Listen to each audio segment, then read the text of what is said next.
नमो नारायण। मैं प्रणव ओझा प्रस्तुत हूँ आपके YouTube चैनल भाग्य नेत्रम में।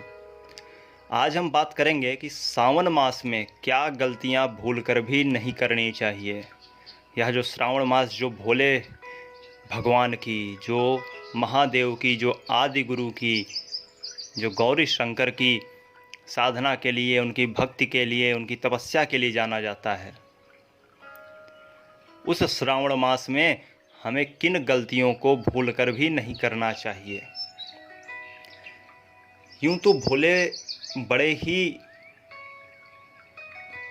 दयालु हैं, सबसे जल्दी प्रसन्न होने वाले हैं, परंतु शास्त्रकारों ने कुछ सामग्रियों का निषेध किया है उनकी पूजा में। जैसा कि आप जानते हैं कि जितने भी देवी देवता हैं, चाहे परमेश्वर का जो भी स्वरूप हो, सबसे आसान पूजा जो है वह भगवान भोले की है। कुछ ना हो तुम्हारे पास, एक लोटा जल लेकर पहुंच जाओ, बिल्वपत्र अर्थात बेलपत्र लेकर पहुंच जाओ, भोले प्रसन्न हो जाते हैं। भाव के भूखे हैं भोले। और ये सावन मास का तो महात्म्य आप पिछले वीडियो में सुन ही चुके हो। किसी भी प्रकार की व्यक्ति को समस्या हो, कोई परेशानी हो, व्यक्ति का व्यवहार जो है उसका अंतर्मन बदल गया हो, मतलब प्रकृति, व्यक्ति का नेचर बदल गया हो, या फिर धन इत्यादि की समस्या हो, भाई बंधुओं से अनबन हो, घर में कलह आदि रहती हो, वाहन का, घर का सुख ना हो, संतान ना हो या विद्या की कमी हो,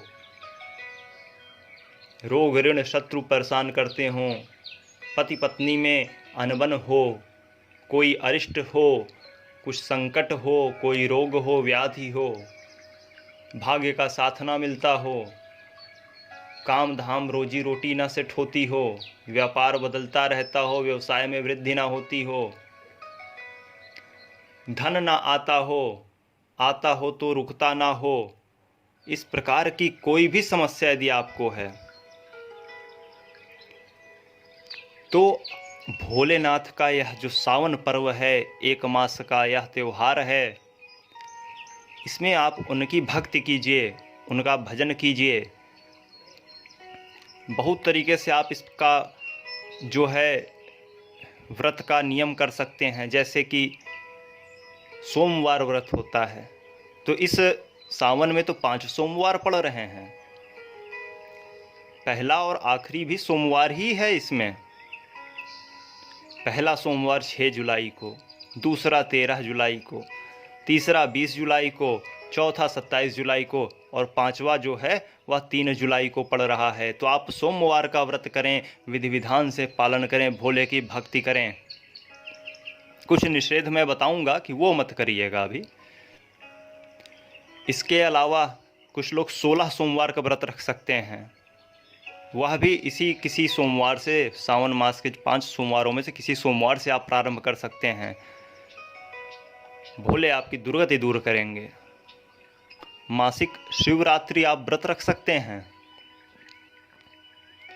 प्रदोष व्रत रख सकते हैं। स्वयं से तो आप पूजा कर सकते हैं, आप ब्राह्मणों से पूजा पाठ करवा भी सकते हैं।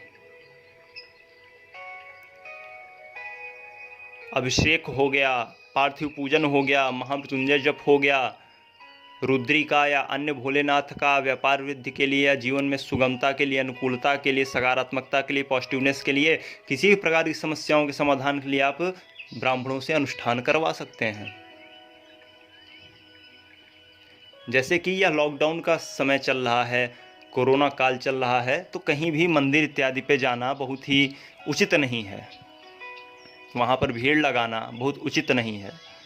तो ऐसे देश काल परिस्थिति में हम घर से पूजन करें तो ज़्यादा बेहतर होगा। हम ब्राह्मण जी से या पंडित जी से अगर करवा भी रहे हैं तो हम उन्हीं पे जहाँ पे हैं वो वहीं उनसे करने को कहें। जैसे हमारे पास बहुत से लोगों के बुकिंग आ रही है कि हमारा करना है, कोई कह रहा है कि आप पूरा हमारा 30 दिन करवा दीजिए, तो कोई है कि उसको नहीं सोमवार को चाहिए, किसी को महीने में सिर्फ 1 या 2 या 3 5 बार करवाना है। तो इस प्रकार से आप भी अपने तरफ जो भी आपके कुल पुरोहित हैं, जो भी आपके ब्राह्मण हैं, भरोसेमंद साधक ब्राह्मण हैं, उनसे आप करवाइए, फ़ायदा देगा आपको। तो शिव पूजन की बहुत सी विधियां हैं, जैसे पहली पंचोपचार पूजा या सामान्य पूजन होता है, दूसरा हुआ दशोपचार पूजा या थोड़ा विस्तृत होता है, तीसरा षोडशोपचार पूजा है और इसका विस्तार में होता है, चौथा होता है राजोपचार पूजा, यह बड़ी ही विस्तृत पूजा होती है, श्रृंगार से लेकर हर एक चीज़ का ध्यान रखा जाता है।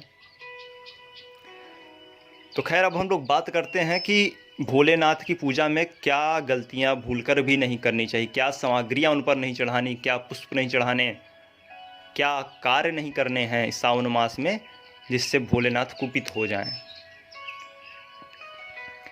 तो पहली बात हमें ध्यान रखनी है कि जो हम भोलेनाथ पे अक्षत चढ़ाएंगे, चावल चढ़ाएंगे, जैसे जो शिव पुराण है उसमें चावल का प्रयोग आता है धन इत्यादि के लिए,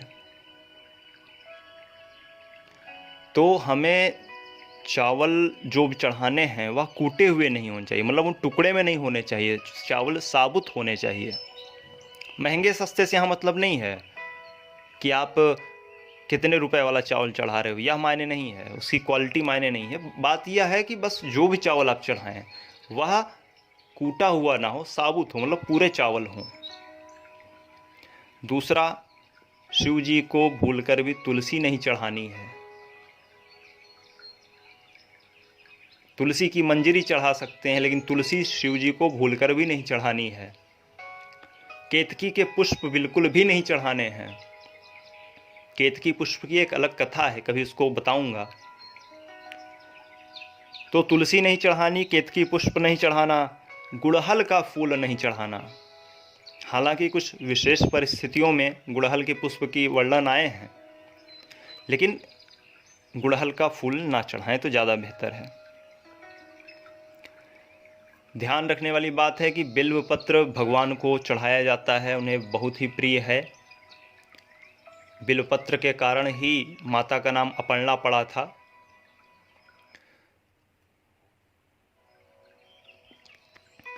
तो हमें जो भी बेलपत्र चढ़ाने हैं वह सोमवार को नहीं तोड़ने हैं।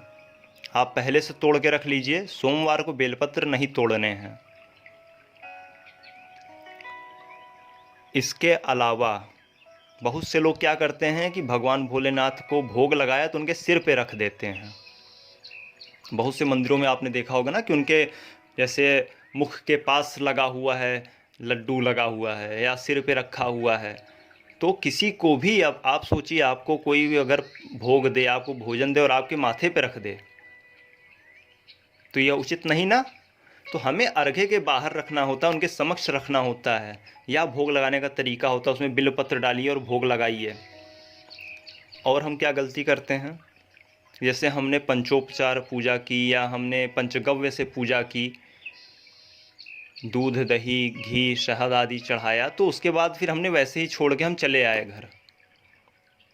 तो ऐसा नहीं करना है। अंत में शुद्ध जल से स्नान अवश्य कराना है, यह नियम है।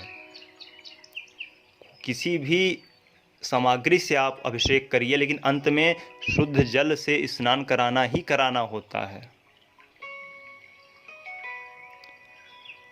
शिव जी के विशेष कृपा के लिए आप जो है उन पर पान चढ़ाएं, श्वेत वस्त्र चढ़ाएं, श्वेत फूल चढ़ाएं, श्वेत भस्म चढ़ाएं, त्रिपुंड लगाएं उनको। इससे आप उनकी महती कृपा प्राप्त कर पाएंगे। सावन मास में हमें हरी पत्तेदार सब्जियां नहीं खानी हैं, बैगन इत्यादि नहीं खाने हैं। इसका कारण क्या होता है बतला दूं कि ये जो हरी पत्तेदार सब्जियां हैं, इस महीने में ये वातदायी ज़्यादा हो जाती हैं। इसमें वात पित्त कफ होता है ना, तो वात की मात्रा बड़ी बढ़ जाती है इनमें।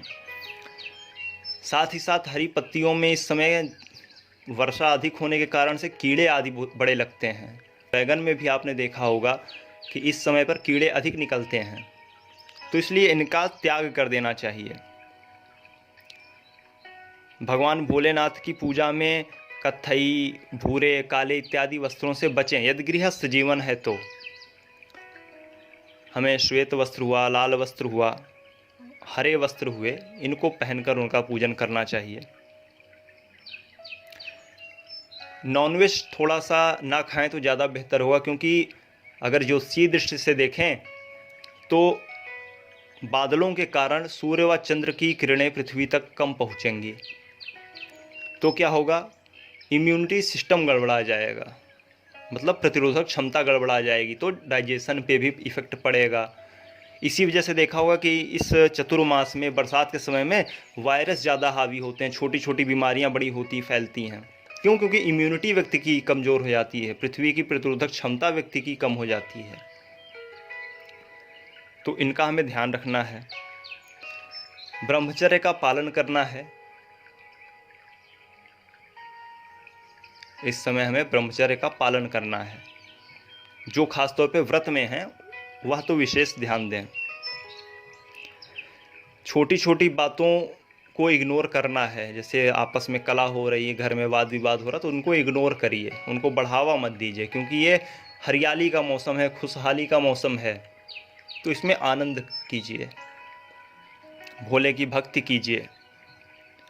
किसी का, बालक, वृद्ध, रोगी का, भूखे का, भिखारी का, साधु संत ब्राह्मण का, किसी तपस्वी का, किसी का भी हमें अपमान नहीं करना है, क्योंकि ना जाने किस भेष में नारायण मिल जाए। तो भोले इस समय पृथ्वी पर रहते हैं, या सावन मास में भोले बाबा अपने ससुराल आते हैं और पृथ्वी पर भ्रमण करते हैं गौरा संग। तो किस वेश में आपको वह मिल जाए, इसलिए किसी का अपमान नहीं करना है। प्रेम से रहिए, प्रेम से बोलिए, प्रेम से जिइए। बेलपत्र के विषय में एक बात क्लियर कर दूं कि बेलपत्र हम 3 दिन प्रयोग कर सकते हैं।